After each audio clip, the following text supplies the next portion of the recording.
오늘 말씀 제목은 말씀 시리즈 시작됩니다. 영적 세계의 질서라는 아주 멋진 제목을 가지고 우리가 몇 주 동안 말씀 나누도록 하겠습니다.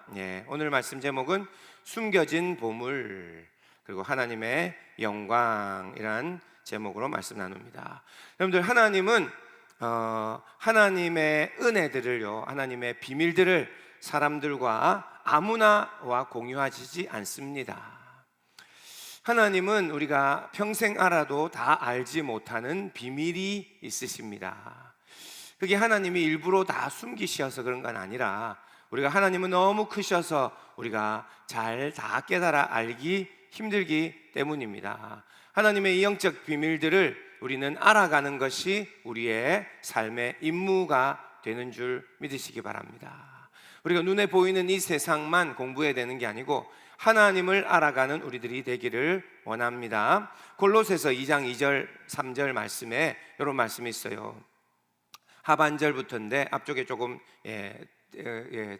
뗐고, 하나님의 비밀인 그리스도를 깨닫게 하려 함이니 그 안에는 지혜와 지식의 모든 보화가 감추어져 있느니라. 자, 이런 말씀이 있습니다. 자, 하나님의 비밀이 있다고 얘기 나오고, 그게 뭐냐 하면은 그리스도다, 예수님이 하나님의 비밀이다, 그렇게 얘기하고 있고, 그리고 그 안에는 지혜와 지식의 모든 보물들이 감추어져 있다, 이런 말씀이 있습니다. 여러분들, 이 보물을 찾으시기 원하십니까?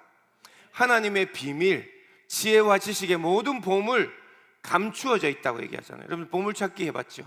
보물찾기라면 열심히 보물을 찾고 여기를 들여다보고 저를 들여다보고 그런 것처럼 우리는 하나님의 비밀, 이 감추어진 보물들을 다 찾아내기를 소원합니다. 그런데 딴 게 아니라 바로 그리스도 예수님이 하나님의 비밀이라고 얘기하시고, 그 예수님 안에 모든 지혜와 지식의 보물들이 그 안에 숨어 있다, 그렇게 얘기하고 있습니다. 자, 우리가 몇 주 동안 영적 세계의 질서란 말씀 시리즈를 통해서 하나님의 비밀을 나누기를 원합니다. 자, 기대하는 마음을 가지길 원합니다. 이 말씀 꼭 들어야 되겠구나, 하나님의 비밀이 여기서 다 나타나겠구나, 그런 마음을 가지시기를 원합니다. 물론 우리가 아는 하나님 있고, 그러나 말씀을 들으면서 우리가 처음 깨닫는 하나님, 그리고 그 영적인 세계, 영적인 진리, 영적인 비밀들을 우리가 알아가는 시간이 되고 싶습니다. 알겠죠? 우리 영적인 세계에 이 하나님의 비밀들이 풀어지는 시간들이 되기를 원합니다. 오늘은 그 첫째 시간으로 숨겨진 보물, 하나님의 영광이란 제목으로 말씀을 전하겠습니다. 자, 오늘 말씀은 한번 다시 펴주세요. 우리가 잘 아는 말씀입니다. 어떤 한 사람이 일꾼이에요. 자기 밭이 아니에요. 남의 밭에서 일을 합니다. 일꾼으로 가서 일당 받고 일하는 거죠. 일을 열심히 하는데 곡식을 심고 땅을 갈고 하는데 땅이 쿵쿵쿵 치니까 이상한 게 뭐가 덮여져 있는 거예요. 제가 여러 번 이 말씀을 전했습니다. 자, 이 너무 하나님의 귀한 진리가 나타나 있는 말씀이에요.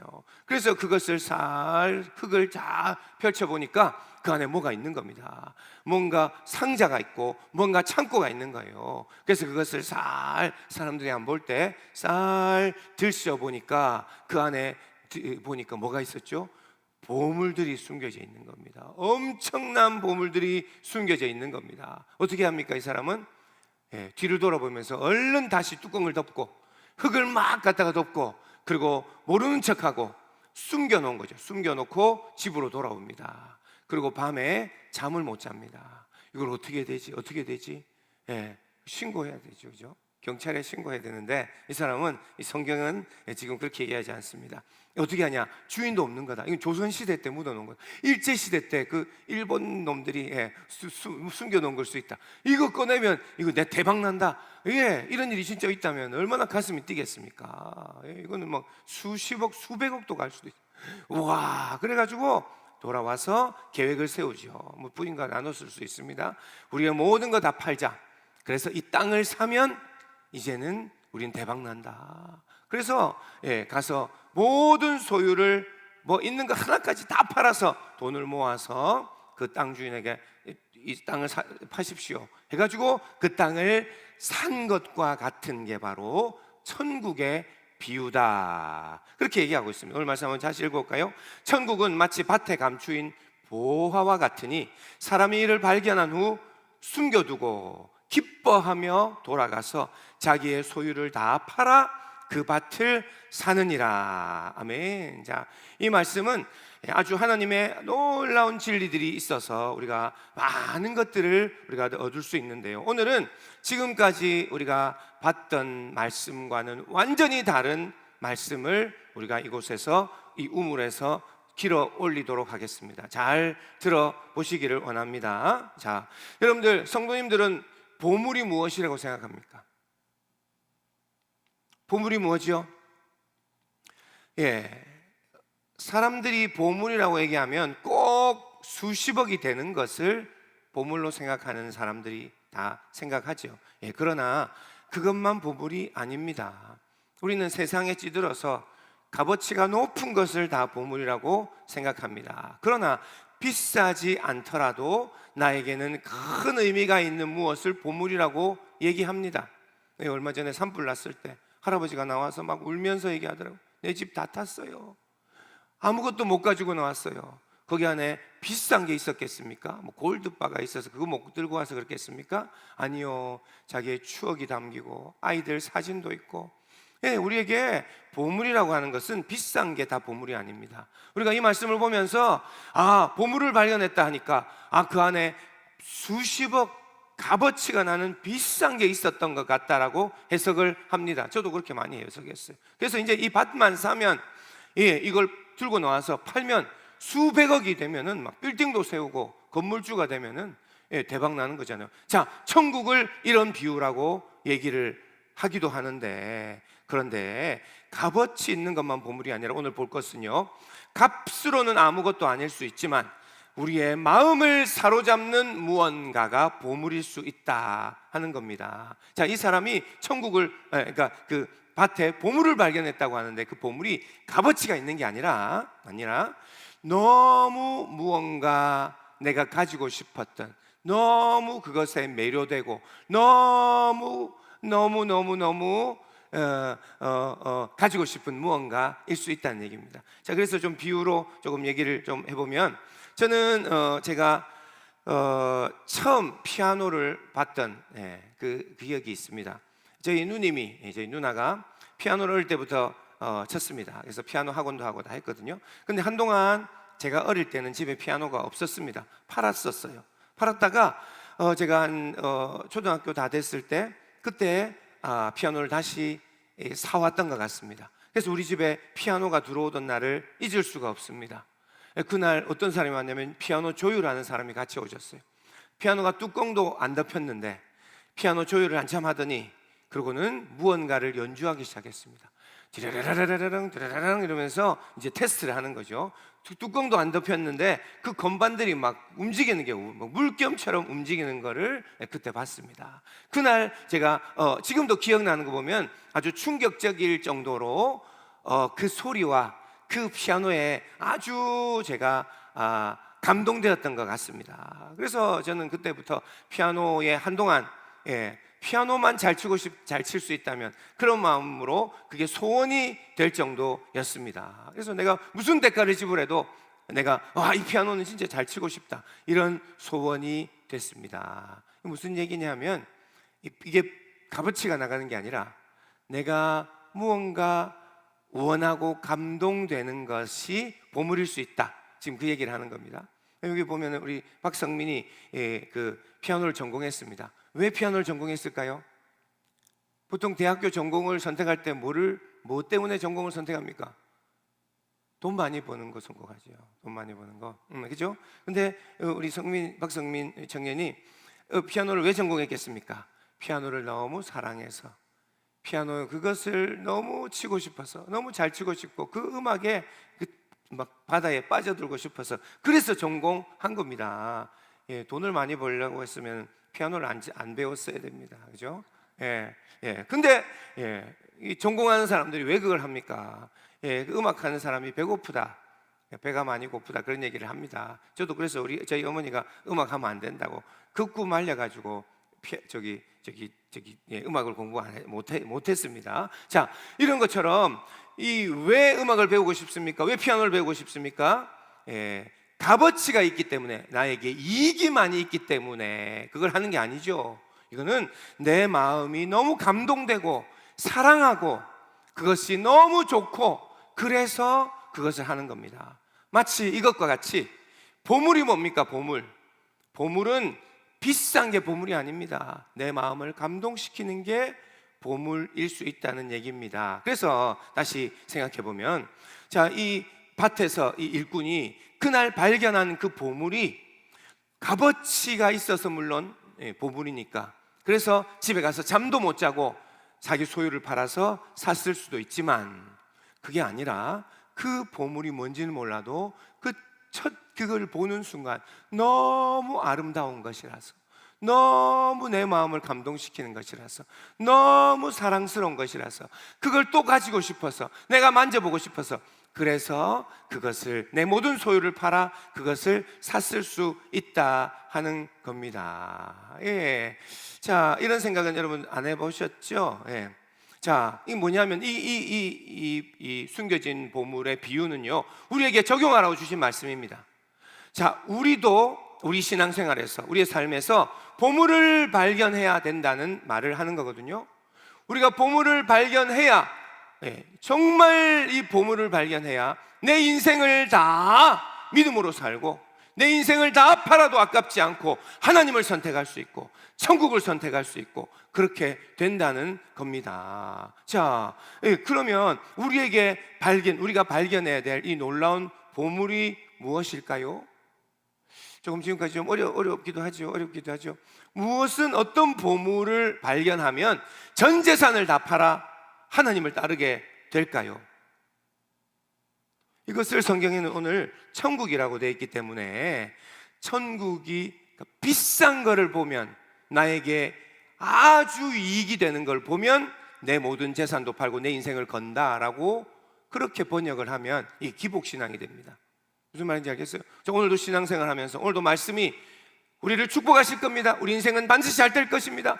부자가 되게 하실 것입니다. 대박나게 하실 것입니다. 이러면 이 그림을 보고 이 보물을 발견했으니까 우리 인생을 다 들여서 하나님 위해 삽시다, 이렇게 하는 것이면 너무 손익계산으로 천국을 보는 거예요. 자, 그런데 오늘 우리가 찾아야 되는 보물은, 답을 말씀드립니다.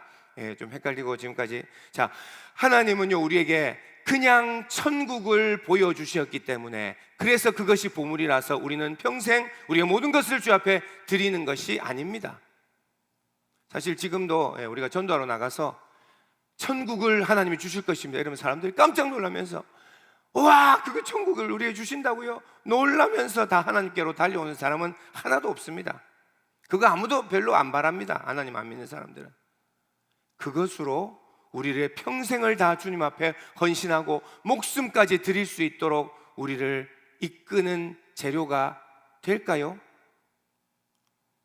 될 수도 있지만, 통틀어서 될 수도 있지만, 천국이 부분이 아니라 오늘 지금 말씀드리려고 하는 것은 뭐냐면, 천국을 우리에게 허락하시는 하나님을 만나야 우리가 우리의 인생을 드릴 수 있다는 겁니다. 그래서 다시 얘기하는데, 우리가 오늘 찾아야 될 보물, 우리가 적용을 해야 될 거 아니에요. 이 일꾼처럼 우리도 보물을 찾읍시다. 근데 뭐를 찾아야 되냐?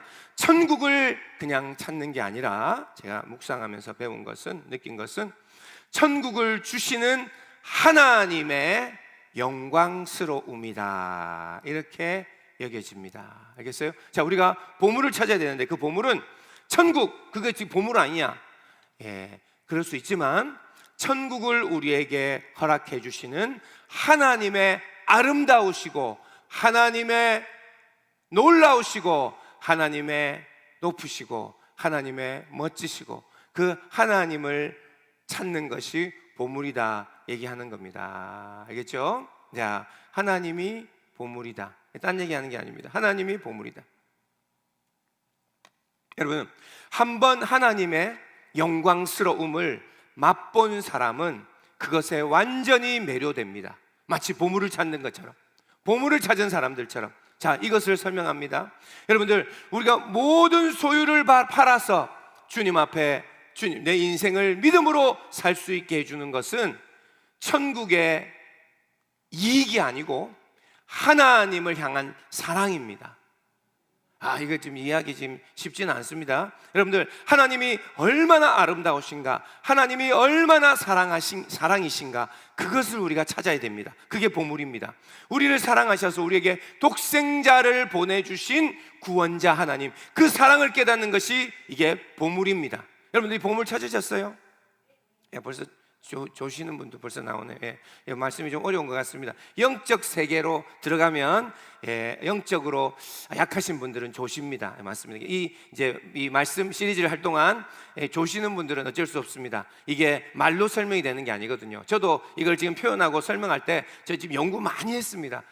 제가 다 표현할 수 없다고 제가 오늘 다짐하고 그러고 나왔습니다. 알겠죠? 그래서 제가 할 수 있는 만큼 표현하고 설명하는데 모르시는 분들은 어쩔 수 없습니다. 하나님이 은혜 주셔야 알 수 있기 때문에, 때가 있기 때문에 좀 기다리시면 됩니다. 자, 우리 하나님은 온 우주를 넘어 온 세상을 다스리는 그 지혜가 무궁하고 자비가 끝이 없으신 그 아름다우신 주님, 그 아름다우신 주님을 맛본 사람들이 바로 이 보물을 발견한 사람들과 같습니다. 알겠어요? 그래서 오늘 이 숨겨진 보물에 대한 이 비유 말씀을 무엇으로 연결시키냐면, 우리는 하나님의 영광스럽고 그 하나님을 발견하는 사람으로 우리가 적용으로 나아가야 됩니다. 여러분들, 하나님의 영광스러움을 잊지 못하고 감격하고 주 앞에서 눈물을 흘리고 그날부터 이걸 한번 맛보면요, 그날부터 주님을 살기로 결심하고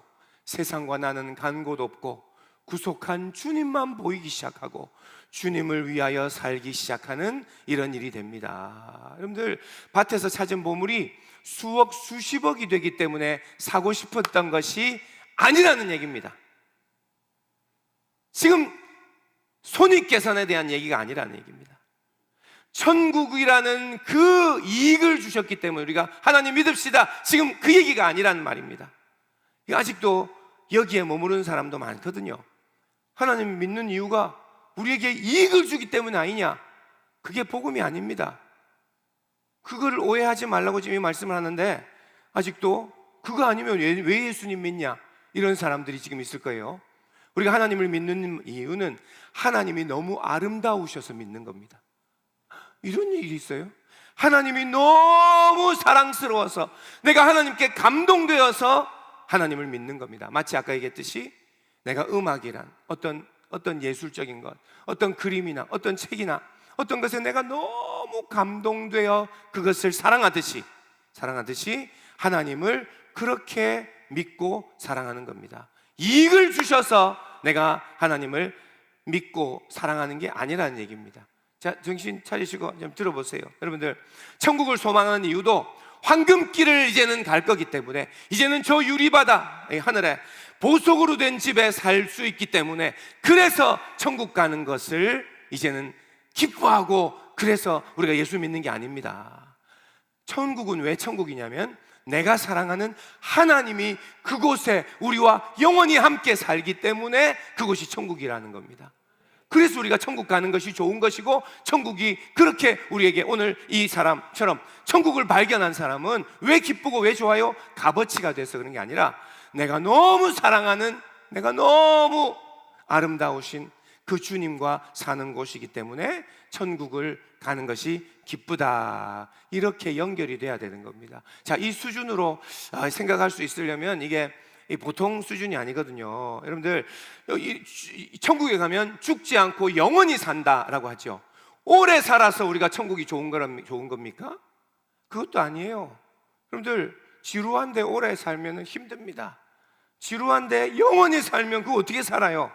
그런데 천국에 가면 하나님 영광 앞에 벅찬 감동과 사랑과 너무 기쁜 마음이 영원히 지속되는 곳이기 때문에 그게 천국이 좋은 것입니다. 그곳에 물질적인 좋은 것들이 다 있어서 좋은 것이 아니라는 얘기입니다. 시편 84편 10절 우리 말씀 주의 궁정에서의 한 날이 다른 곳에서의 첫날보다 나은즉 악인의 장막에 사는 것보다 내 하나님의 성전 문지기로 있는 것이 좋사오니. 다윗이 한 말이거든요. 다윗이 이렇게 얘기했습니다. 이 세상에서 첫날 사는 것, 다른 곳에서 첫날 사는 것보다 천국에서는 한 날이라도, 하루라도 하나님 앞에 머무는 것, 그것이 내 소원이다 라고 얘기했습니다. 영원히 오래 사는 게 이게 지금 소원이 아닙니다. 오래 사는 게 소원이 아닙니다. 하나님 앞에 머무는 것, 그것이 내 소원이고 내 모든 인생의 모든 소유를 팔아 하나님을 선택하고 싶은 이유라고 얘기하는 겁니다. 그래서 성경에 이 성경 말씀에 이 하나님께서 우리에게 모든 계명과 이 모든 말씀을 딱 압축해서 정리해 주신 게 있습니다. 그게 뭐죠? 내 마음과 목숨과 뜻과 힘을 다하여 주 너의 하나님을 사랑하라. 이것이 기독교의 최고의 목표입니다. 혹시 이거 모르셨어요?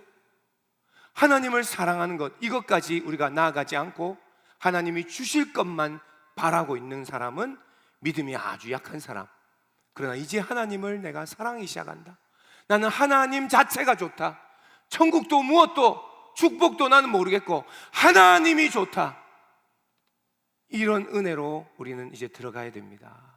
이런 거를 얘기해 주는데도 없고 설명하기도 힘듭니다. 자, 그래서 오늘 정리합니다.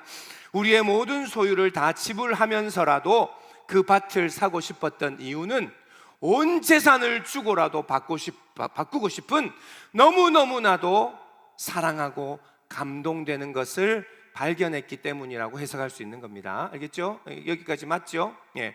자, 우리도 우리의 모든 소유를 드릴 정도로 세상 것에 마음 두지 말고 믿음으로 살고 헌신된 신앙을 가질 수 있는 비결은 바로 보물을 발견해야 되는데 하나님의 영광스러움, 하나님의 아름다움, 그분이 얼마나 사랑스러운가, 그분을 보고 경험하는 것, 이것이 오늘 우리가 찾아내야 될 보물이라는 것입니다. 이게 오늘 말씀 다 한 겁니다. 예, 어렵습니까? 다시 얘기합니다. 우리가 예수님 믿는 것은 엄청난 손익계산 때문에 예수님을 믿는 게 아닙니다. 너무 아름답고 사랑스럽고 그 하나님을 알아버렸기 때문에 우리는 신앙으로 살아가는 겁니다. 예? 하나님 앞에 목사까지 된 사람은요, 뭔가 이익이 많아서 헌신을 하고 주님 앞에 선교사를 하고 그런 게 아닙니다. 제발 좀 뭔가 오해하지 마십시오. 하나님이 나를 사랑하시니 내가 무엇을 할까요? 내 인생을 다 주를 위해 살기를 원합니다. 이런 체험을 한 사람들이 주님 앞에, 주님이 사랑스러워, 주님의 사랑해서 주님 앞에 헌신하는 길로 들어서는 겁니다. 알겠죠? 결혼을 앞둔, 마치 이런 것 같아요. 결혼을 앞둔 젊은이들이 처음에는 물론 조건 보죠. 처음엔 다 봅니다. 사람 친해지기 전에는 조건 봅니다. 이 사람이 나중에 돈은 잘 벌 건가? 이 사람이 능력은 있는가? 다 봅니다. 그러나 나중에 서로 사랑하면 능력이 많아서 이 사람과 결혼합니까? 예? 돈이 많아서 결혼합니까? 다 그래서 그렇게 결혼하셨습니까? 아니요. 나중에 사랑하고 나면 사람이 좋아서 그 사람과 살고 싶어서 결혼하는 것과 같다. 신앙이 그런 것과 같다. 하나님을 만나면 이제는 하나님이 사랑스러워. 그래서 하나님을 믿는 겁니다. 여러분, 하나님 믿으십니까? 하나님 사랑하십니까? 이 질문이 연결되는 겁니다. 하나님 사랑 안 하면서 하나님을 믿는 사람은 뭔가 얻으려고 지금 여기 와서 뭐 얻을 게 있다고 왔단 말이에요. 그러면 그것은 믿음이 아닙니다. 하나님을 만나야 됩니다. 자, 하나님의 영광을, 그래서 이게 하나님의 영광이라고 하는데 하나님의 영광을 보았던 사람들이 성경에 나옵니다. 자, 이게 빨리 보도록 하겠습니다. 성경에 놀랍도록 하나님께 헌신된 사람, 이 사람들은 누가 시켜서 어쩌다가 보니 그런 것도 아니고 엄청난 이익 때문에 그런 것도 아니고 하나님을 만났기 때문입니다. 하나님의 영광스러움을 맞닥뜨렸기 때문에 그 사람들은 하나님을 위해 살았던 겁니다. 이사야를 봅니다. 이사야 6장. 우시야 왕이 죽던 해에 내가 본즉 주께서 높이 들린 보좌에 앉으셨는데 그의 옷자락은 성전에 가득하고, 이 이사야가 된 것은 하나님의 영광을 보았기 때문입니다. 옷자락이 성전에 가득한 이런 환상이 보입니다. 2절, 스랍들, 천사들입니다. 천사들이 하나님을 모시고 섰는데 6 날개가 있고, 둘로는 자기의 얼굴을 가리고 둘로는 자기의 발을 가리고 둘로는 날며, 3절, 서로 불러 이르되 거룩하다 거룩하다 거룩하다 만군의 여호와여, 그의 영광이 나오죠. 온 땅에 충만하도다. 이사야는 그 영광을 봅니다. 하나님 앞에 막 두렵고 떨림으로 그 하나님의 환상을 보여주시니까 하늘에서 일어나는 일이 보이는데 영광이 보입니다. 영광, 하나님의 영광이 보입니다. 오늘 영광이가 우리 교회 왔는데, 이같이 화답하는 자의 소리로 말미암아 문지방에 터가 요동하며 성전에 연기가 가득합니다. 하나님의 영광으로 가득한 곳에서 이사야는 하나님을 만납니다. 5절, 그러면 어떤 반응이 일어납니까? 그때 내가 말하되 화로다, 나야 망하게 되었다, 큰일 났다, 그런 마음이. 나는 죄인인데 주님 앞에 납작 엎드려지어 바닥에 팍 엎드려집니다. 이게 하나님 영광을 본 사람들의 나타나는 현상입니다. 그래서 이 이사야는 선지자로 세워지는데 그 뒤에 2절 뒤에 말씀이 6장 8절입니다. 내가 또 주의 목소리를 들으니 주께서 말씀하십니다. 내가 누구를 보내며 누가 우리를 위하여 갈꼬. 이런 하나님이 말씀을 하십니다.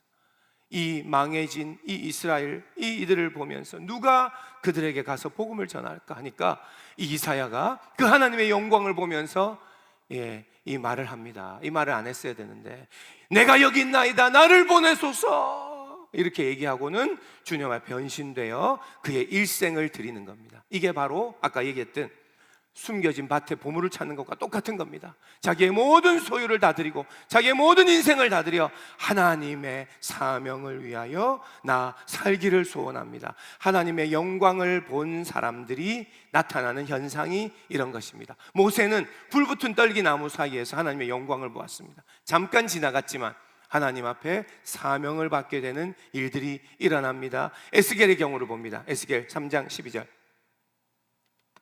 다 볼 수 없지만 보겠습니다. 때에 주의 영이 나를 들어 올리시는데, 이 에스겔도 하나님을 강하게 만났던 사람이거든요.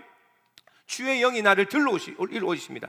물론 진짜 올라간 게 아니죠. 가만히 있는데 환상이 보이는 겁니다. 내가 내 뒤에서 크게 울리는 소리를 들으니 찬송할지어다, 여호와의 영광이 그의 처소로부터 나오는도다. 에스겔이 하나님의 영광이 그 앞으로 임하시는 것을 체험합니다. 13절, 이는 생물의 날개가 서로 부딪히는 소리와 생물 곁에 바퀴 소리라, 크게 울리는 소리가 크게 나옵니다. 와, 소리가 납니다. 무슨 소리인지 44절, 주의 영이 나를 들어 올려 가시는데 내가 근심하고 분한 마음으로 가니 여호와의 권능이 힘있게 나를 감동시키시더라. 하나님의 영광이 내게 임하는데요, 감동이 막 일어나는 겁니다.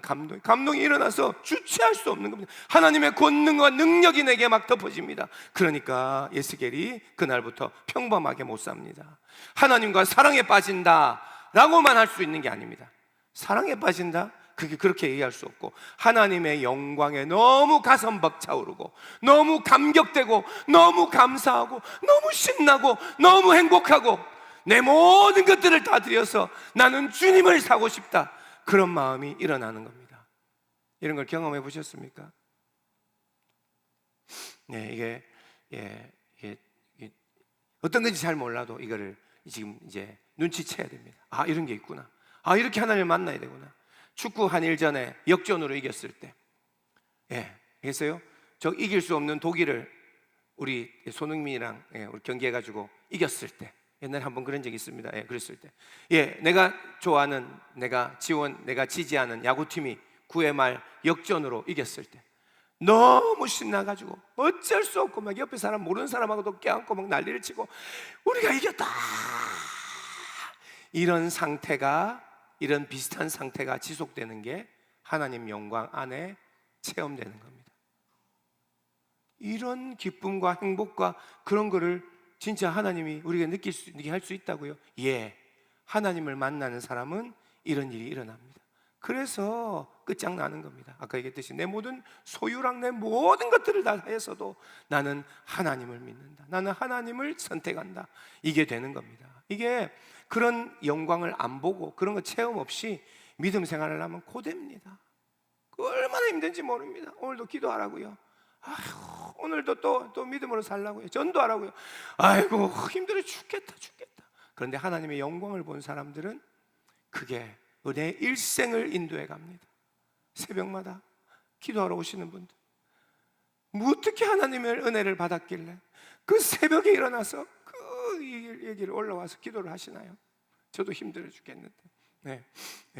바울도 하나님의 강력한 빛과 소리를 다메섹으로 가는 길에 보고 그날 완전히 변화되고, 스데반은 순교하면서 하나님의 영광, 하늘이 열리고 거기 영광을 봅니다. 그때 하나님의 영광이 막 임하시니까 스데반은 얼굴이 천사의 얼굴이 됩니다. 천사의 얼굴이 완전히 변하는 거예요. 이게 하나님과 맞닥뜨리면 사람이 변합니다. 요한계시록을 쓴 요한은 계시록 처음에 하나님이 긴 옷을 입으시고 영광으로 나타나시는 이 지금 그 에스겔이 본, 이사야가 본 비슷한 그 환상을 봅니다. 그러고는 하나님이 은혜 가운데 요한계시록을 하나님 막 보여주시니까 그걸 써내려갑니다. 도대체 여러분, 하나님의 영광이란 무엇입니까? 조금이라도 맛을 본 사람들은 지금 하나님의 영광이 무엇인지 제가 설명하는 게 조금이라도 이해하실 거예요. 그러나 조금이라도 맛을 못 본 사람들은 지금 목사님이 지금 무슨 얘기하는가? 믿음이라는 게 저런 건가?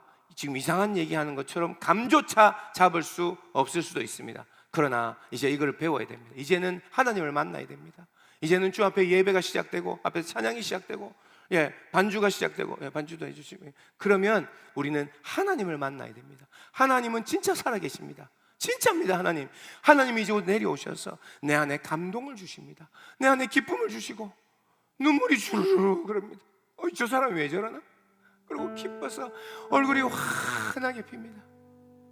삶의 어려움이나 문제들이 없는 게 아닙니다. 다 같은 문제들이 있어요. 그런데 하나님을 만나는 그 순간 사람은 완전히 천국이 그 안에 시작됩니다.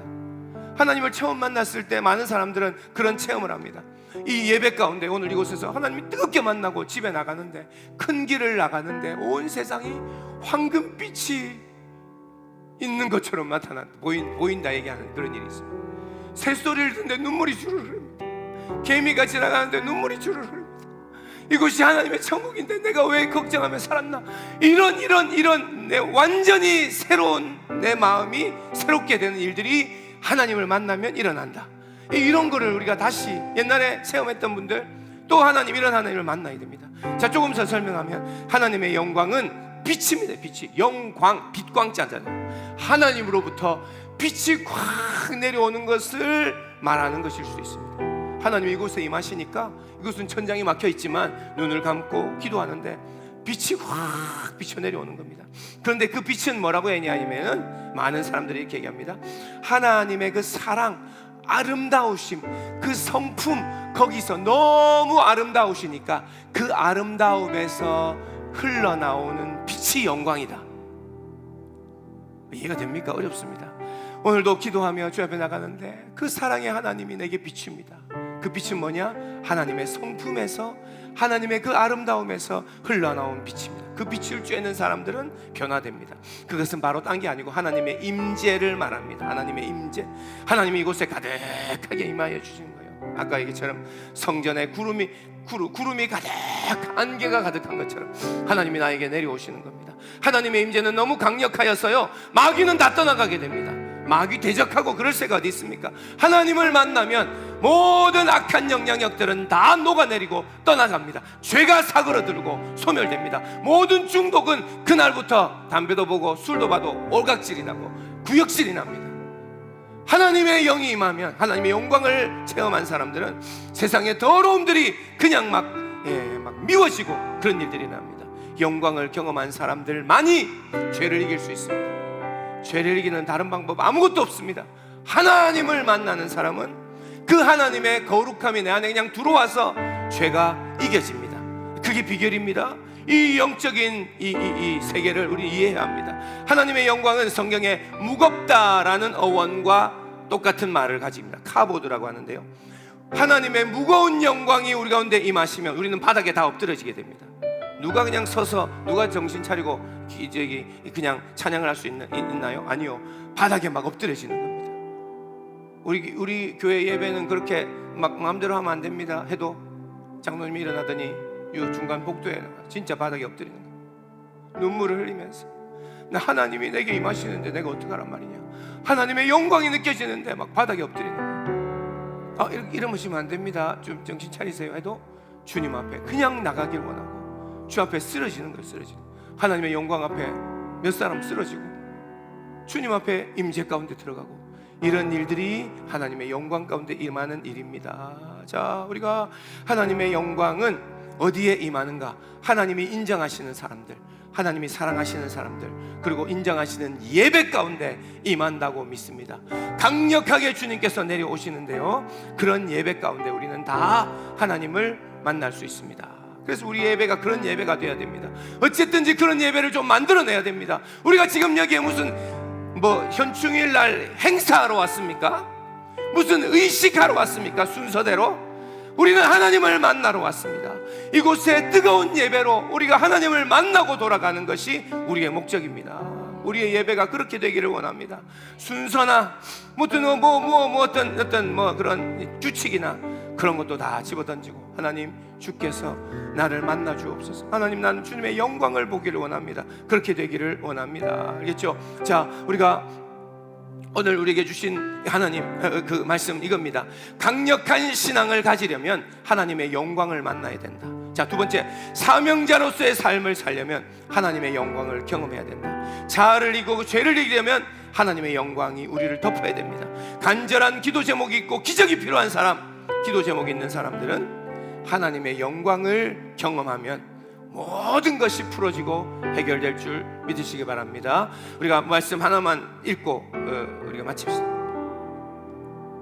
모세도 그것을 알았습니다. 그래서 모세가 하나님 앞에 이렇게 얘기합니다. 모세가 이르되 원하건대 주의 영광을 내게 보이소서. 우리 한번 다 같이 주의 영광을 내게 보이소서 합시다. 시작. 주의 영광을 내게 보이소서. 이것보다 중요한 기도가 없다는 얘기입니다. 알겠죠? 돈을 좀 더 주세요. 경제적으로 좀 해결해 주세요. 내 자녀가 잘 되게 해주세요. 우리 가정이 좀 이렇게, 내 사업이 이렇게. 지금 그것보다 제일 중요한 기도는 하나님, 나도 주의 영광을 보게 하여 주옵소서. 주의 영광을 내게 보이소서. 우리 한번 같이 한번 외칩시다. 주의 영광을 내게 보이소서. 좀 더 크게 한 번 더 합니다. 주의 영광을 내게 보이소서. 한 번 더 합니다. 주의 영광을 내게 보이소서. 아멘. 우리가